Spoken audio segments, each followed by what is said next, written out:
Hey guys, and welcome back to the channel. It's been a little while since I've done a video about my tractors, so I just wanted to do kind of like a quick walk around and review of the John Deere 4100. So I'm just gonna kind of walk around and show you the features and specs.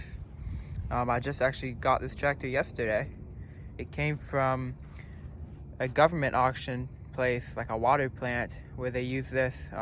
It's been sitting for a few months. It came from a place in Florida, not too far from where I live, and I've just kind of been messing with it a little bit, and I plan to do a few upgrades to it in the future, which hopefully I'll get some of that on video as well in later videos. But for now, I just want to walk around and show you what all it is. So obviously you can see it's got the factory 410 John Deere loader, which I'm excited about. So it's got the quick attach loader system. You would slide this forward once you remove the weight from the loader, or once you put it down on the ground, and then lift up the loader with the hydraulics so the whole thing lifts off. Then you relieve the pressure like on any other loader and take off those quick connect hoses. So that's a pretty simple process. My last tractor was a 755. So one little upgrade that I kind of like is that they put the fuel tank in front and the cap on top, so you don't even have to open the hood, which is kind of nice.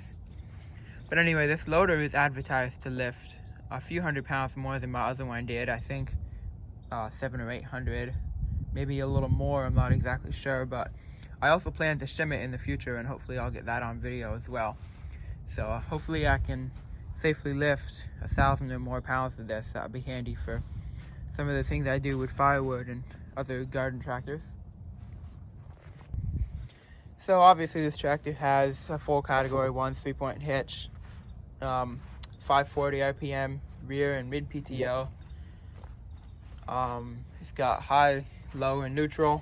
All the safety switches work, so it's got to be in neutral to start. It's got the split brakes like my 755 did as well. It's only got 957 hours, so that's not bad for something that you get from the government. Tachometer and all the gauges work. It's got all the parking brake lights and the PTO lights and everything. The factory joystick. And also, this is my first tractor that I've ever had that has the John Deere quick attach pin-on system for the bucket.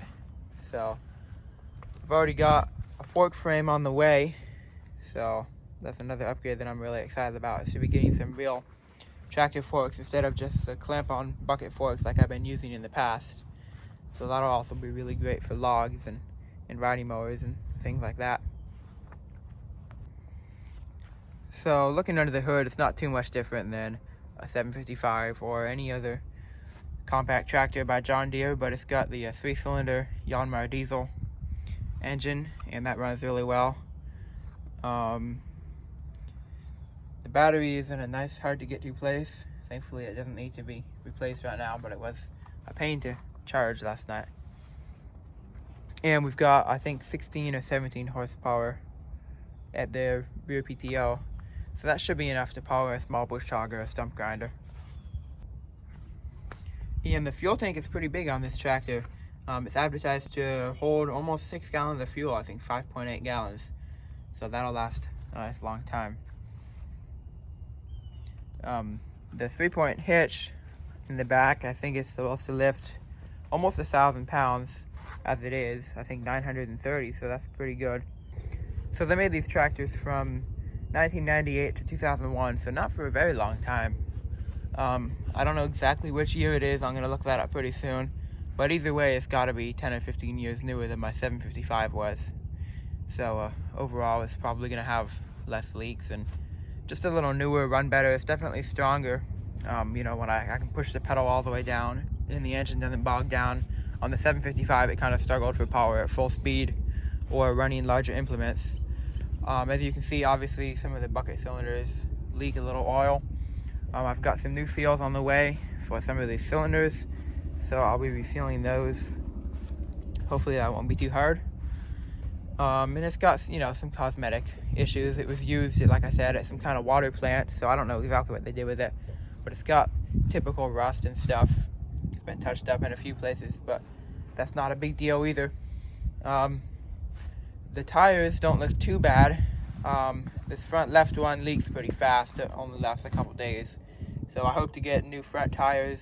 Well, actually new tires all around would be really nice when I can afford those. So it's got, I think, 31.5 inch back tires. Same with the heavy 4, you can see one of them is ripped right there, and it's got a tube in it, but still I'm not comfortable with putting a lot of weight on that. And they are loaded with some kind of rim guard or maybe even water. So they obviously don't leak, or there'd be a little fountain. But I do hope to get some new tires. We're gonna have to at least get a tube or new front tires probably pretty soon. I haven't really checked for all the leaks yet, but this tractor is 4-wheel drive. I don't know if I mentioned that. So that's my first 4-wheel drive tractor as well, so I'm kind of excited about that. And it's just a lot of little upgrades over the tractor I had before, and it should be good for the things that I need to do. I hope you learned something from this video and found it enjoyable to watch. Stick around and subscribe to my channel if you aren't already. I hope to be doing a lot more videos as this 4100. With a lot of the upgrades that I mentioned, I'm going to be getting the forks and maybe a drawbar, things like that, maybe new tires. Hopefully I'll be shimming the hydraulic pressure and just doing some upgrades and upkeeps. So hopefully you'll stick around to see me do that. And thanks for watching and have a good day.